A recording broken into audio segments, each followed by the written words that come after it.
Пайгамбарыбыз айтат экен,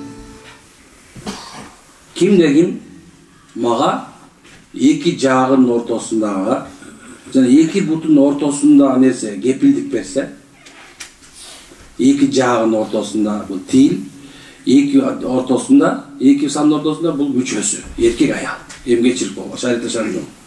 Ошол нерсесине кепилдик алса, мен ага бейишке кепилдик берем деген пайгамбар.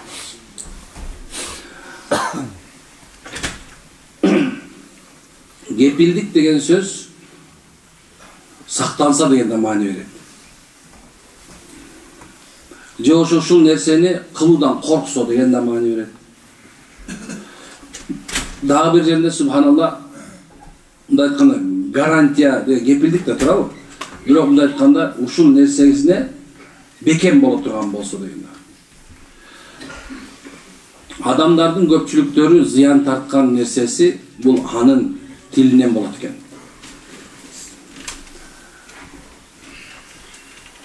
Алымдар айтат, эгерде тилдин кесепетинен болгон баланы эсептесек, анда жашообуздун 99% тилдин кесепетинен болот экен.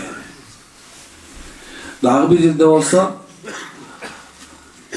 сахабалардын бирөөсү дайым такай оозуна бир кичинекей ташты салып алат экен. Андан бир нерсе сураса, баягы нема болуп калат экен. Баягы айтканда чулдур болуп калат экен. Ой, алдын алып эле сүйлөсөң десе, дагы чулдурап калат экен, кетип калат экен. Адамдар ат коюп коюпту, бул чулдур деп. Ташчы деген, тиш деген чулдур деп койчу. Өмүр аягы келип, өлүм төшөгүнө келгенде ошонусун алып, ана ла илаха иллаллах Мухаммадар Расулуллах деп айтканда, таптагы айтканды баягы жандары, ой, мурун эле ушундай кылып айтып белең десе, жок дептир. Мен ушул сөздү айтканга даярдангам дептир. Көрсө көптөгөн адамдар тилинин кесепетинен өлүм төшөгүнө келгенде оозунан келме чыкпай калат экен көрсө. Тил адамга, мындай кыргызча айтканда, тилде сөөк жок дейт. Бул баардык нерсени тийсе болот дейт Имам Газали, бирок тилди тийиш оор деген экен. Кулагымды жаап алсам укпайт экенмин дейт, көзүмдү таңып алсам көрбөй калат экенмин дептир. Бирок бул эки жактын ортосундагы мен субханалла кепилдик бере албайтам деген экен. Демек, машалла, сиз менен биз негизинде мусулмандардын эң жакшысы азыраак сүйлөп, көбүрөөк укканы деп айтат. Пайгамбарыбыз билсеңер сүйлөп отургала, билбесеңер жим отургала деген. Эки эле сөз айтты. Билсеңер сүйлөп отургала дейт, билбесеңер тынч отургала деген. Азыркы мезгилде болсо субхана билеби, билбейби, баары бир талашып отурган көрөсүң го. Карган адам жашоодо канча тажрыйбаны көрүп туруп, бир нерсе сүйлөп аткан болсо, жаш бала оозунан сөздү жұлуп алып туруп, дальше продолжать этет го. Карасаң субханалла, эле жашап, жашоонун бүтүн койгон эмедей көрүнөт го. Карап көп нерсе бар да. Негизи адептин жоктугу дагы тилден билинет, адептин бардыгы да тилден билинет экен. Адамдын акылы тилинен чыккан сөзүнөн билинет экен. Карасаң андай нерсе, оозуңан чыгып аткан сөз кандай болсо, сенин акылыңды ошончо деңгээлде экенин билинет дейт. Кыямат күнү адамдар кейген нерсеси сүйлөгөн сөзүнө болгон жооптор келет экен. Анткени ар бир айтылган сөз, кудум жана мен айта берем мындай мисал иретинде. О жайында чабалекейлердин тизилип турган көргөнсүздөр зымдарда. Мына ошондой эле качан сөз сүйлөгөндө ал түп-түрү болуп туруп, ошондо зымга тизилип тура берет. Кыямат күнү таразага барат.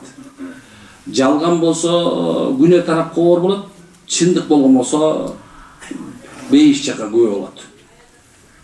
Ошол себебинен сенин оозуңан чыккан сөз же азапка апарат, же жакшылыкка апарат экен. Көчөдө мен бир жакшы пайгамбарыбыздын хадисин айтып бердим. Ал жерде айтып атабыз субханалла, адамга балелер анын күнөөсү себебинен, же болбосо ырыс кыздан жакшылыктар келе турган жакшылыктар эмнекен күнөөсүнүн себебинен токтоп калат деп атабыз. Кантип токтоп калат десек, Кудай сактасын, наузубилла, кээ бир убактарда жалгандан, тилден эмне чыгат? Жалган чыгышы мүмкүн, же чындык чыгышы мүмкүн. Туурабы? Пайгамбар ошон үчүн айткан экен. Мүмкін болса, тамашалап болса да қалып айтпаш керек екен. Анткени ким деген тамашалап болса да қалып айтпаса дейт пайгамбарыбыз. Бейиштин так ортосунда бир үйдү убада кылган. Каяктан убада кылыптыр?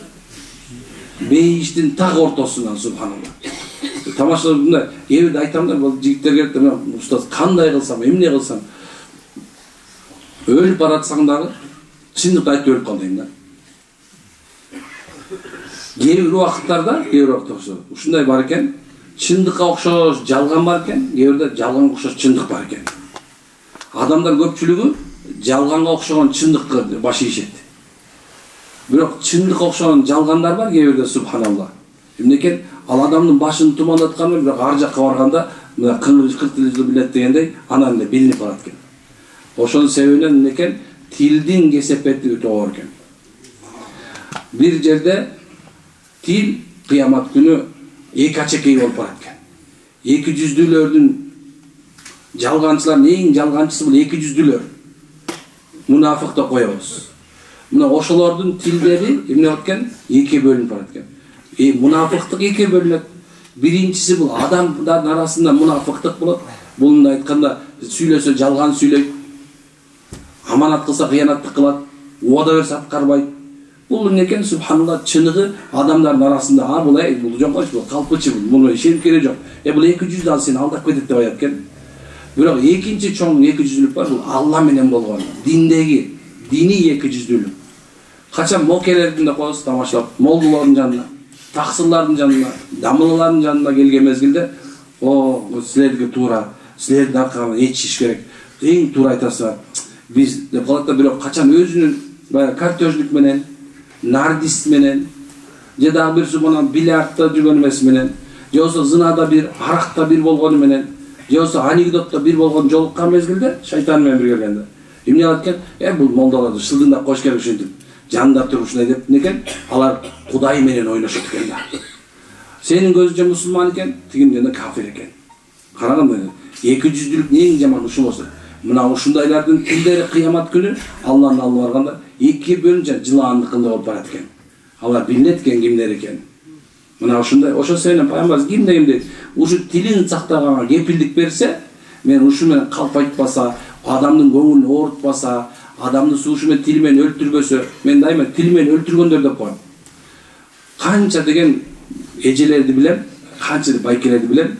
Ушул эркектин аялдын тилинин кесепетинен субханалла муун өлүп алгандар бар. Ошонун алдында эле мисалы бир күн мурда же эки күн мурда жолугуп, молдеке ушу байкең ушунда тил менен жеп атып мен бу дүйнөдөн тоюп кеттим деген болот. Эки күнөн муун өлүп алган болот. Анан элдин баары чыгышат, буга жаназа окулбаш керек, жаназа окулбаш керек деп. Ана уже жерден карайсың уже, бул жаназа субханалла кимге окулбаш керек? Тил менен жеп салганго же тил менен желип өлгөнгө? Ошол сенин кээ бирде субханалла адамдын тили адамды өлтүрөт.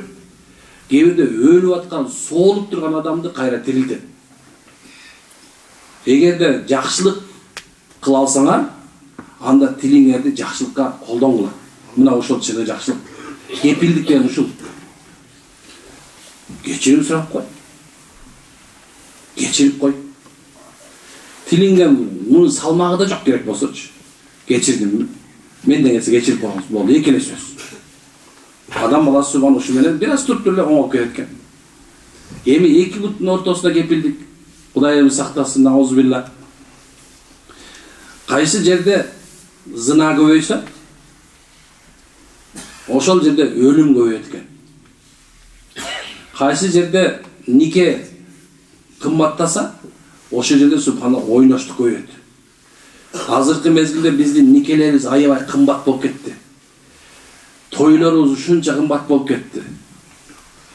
Биздин субханалла куру намыстарыбыз субханалла жашоодогу жанакындай бир эл көрсүн деген нерсебиз субханалла биздин жашообузду тартып атат.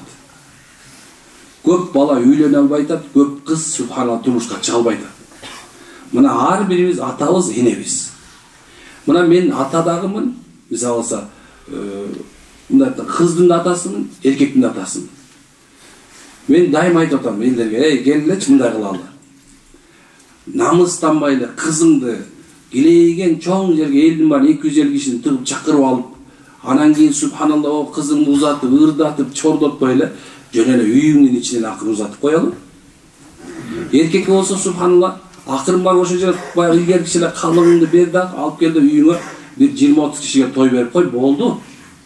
Ар жагында 300 киши сага жакшылык деле жаманчылык деп келе албайт, чын-чынын келгендечи. Болгон нерсеңиз тоюңдун же жакшы же жаман экенин эле баягы апшылай деп кетпесе, кээ бирлердин батасы деле өтпөйт, Кудай сактасын аузунда.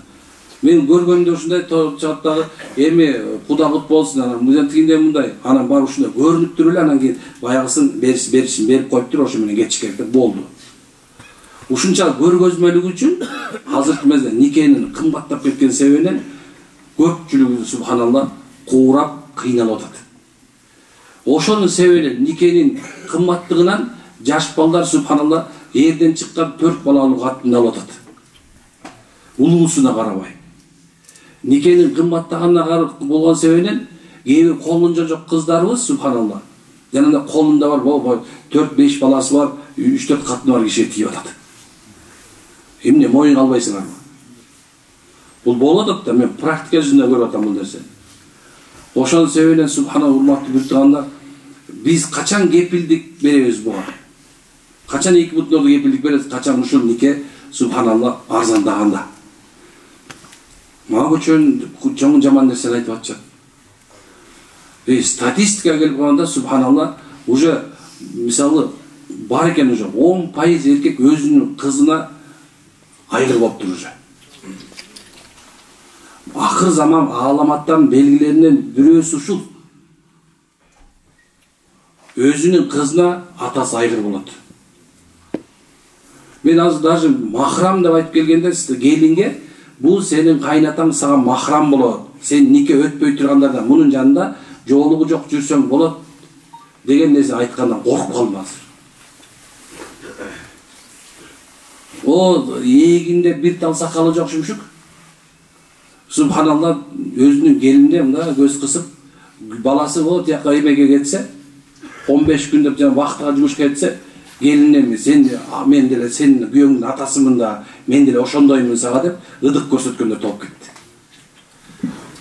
Толтура мындай, эмнесин айтасыңар? Бирок зына, ойноштук бар го, ойноштук. Бул ушундай нерсе, бул апаат кылып жок кылат. Бизге кино деле чыгарып атат, баягы бир кино чыгыптыр. Өзүнүн эмеси бир кыз атасы менен анан баласы менен жүрөт экен. Анан баласы үйлөнөм деп алып келсе, тиги атасы турат. Мындай да болуп атат. Бетбактык ачыктан ачык болуп атат. Күнөө сыртта эле жүрөт.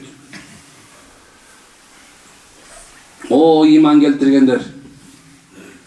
О иман келтирген эркек, о иман келтирген аял. Качан силерге намахрам, нике өтүп кете тургандар алдыңардан чыга турган болсо, көзүңөрдү төмөн кылгыла, ылдыйгыла көзүңөрдү деген сөз, бул имандуулар маселеси.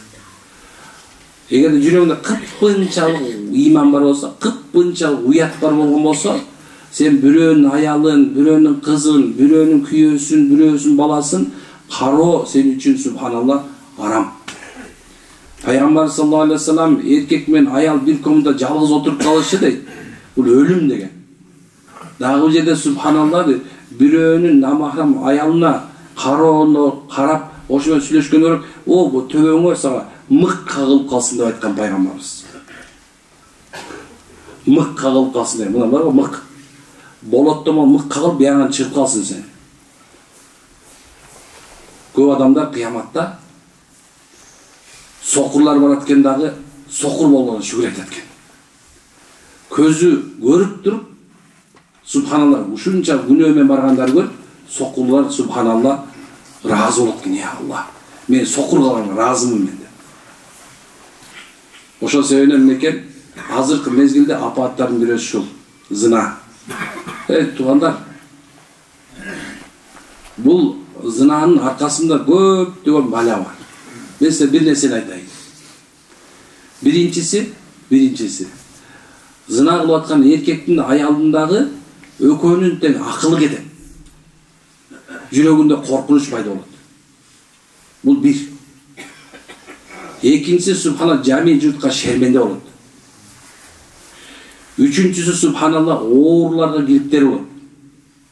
Үчүнчүсү эгер экөөнүн үй бүлөсү бар болуп турган болсо, үй бүлөлөр ажырап жок болот. Төртүнчүсү субханалла балдары жетим болот. Бешинчиси Кудайым сактасын, аузубилла, анын ата энеси башкаларга шерменде болот. Мен үчүн субханалла, мен үчүн атамды энемди шерменде кылгандан көрө субханалла жок болгон жакшы. Бул ушундай нерсе. Илгерде ата бабабызда сөз бар. Эй, кимдин баласы, кимдин кызы экен деп. Бизде болсо азыр уруп ойнобой калды. Дагы бир чоң нерсе жетинчисин айтат да. Эң чоң нерсе жүрөк ооруна кириптер болот. Азыр инсульт, инфаркт болуп аткан бардыгы тең эле субханалла ушул. Демек, машалла, мунун жаман жагы көп экен. Зынанын негизи жакшы дагы жок. Айтат, байлык менен зына экөө мындай жанакы суу менен майдай бири-бирине кошулбайт. Мүмкүн эмес экен. Бай болуп туруп зына менен алек болгон болсо, никеси жок болсо, анда субханалла анын маселеси ушундай экен, тездик менен балага кириптер болот. Эң чоң банкрот деген нерсе бар. Силер билсеңер керек. Бир замандарда Луттун коому болгон. Лут деген пайгамбар болгон. Ошол пайгамбардын коому бүт бардыгы тең субханалла зынага, бачабаздыкка, жана лесбиянка, галлыбой деп ачык айталычы, ошондойго көнүп калган болгон. Алар керек болсо пайгамбарлардын кызына кол сарганга чейин аракет кылышкан. Лут пайгамбар Аллахтан чыгып кетти. Алла Таала от жады. Ушул мезгилге чейин сөөктөрүн эркектин аялдын үстүндө зына кылып аткан акыбалында катып калганы ушул мезгилге чейин Алла сабак кылып калтырып койгон. Ошондой эле эң жаман өлүм бул зына убагында арак ичип аткан мезгилде өлүм экен. Ошол себептен туугандар, машалла, мына ушу эки нерсе кепилдик берели. Телевизди тыялы, анан субхан адал менен бололу. Өзүнүн эки бут ортосуна аял эркек кепилдик берсин, иншалла жеңилдик келет. Балким бул хадисте чыгып аткан себеби ушулдур. Жөн ар бир нерсе жөн эле болбойт. Айтылып аткан нерсе жөн эле болбойт азыр. Демек ушул жерде азыр зына кылгандар аял эркек көп болуш керек. Тилдин кесепетинен болгондор көп болушу мүмкүн. Ошол себептен баарыбыз тооба кылалы. Ичиңе эле тооба кыл. Сен билесиң өзүңдү, канча зына кылганыңды. Көзүнүн зынасы бар. Кээ өзүң амендер аялга барбайм. Жок, бирок бирөөнүн аялына кызыгып турасың, шилекеңди жута албай. Кулактын зынасы бар. Кээ бар, телефондо келерден кечке тыйын карап отурасыңар. Охо, деп импотент болгонсуз карай бер. Унутпагыла, көзүнүн да зынасы бар. Бул жанакыл субхана карап отуруш менен эмнекен импотент болгон. Зынанын аркасында ушул нерсе бар. Кудай сактасын баарыбызды. Амин. Субханака ва хамдулиллахи ва анта астагфиру ва атубу илейк. Аллахум баарыбызга хидаят бергин, баарыбызга я Аллах туура жол тандоо мүмкүнчүлүк берген. Жүрөктөрүбүздү өз тарабыңа бургуна Аллах күнөөбүзгө кечир болду.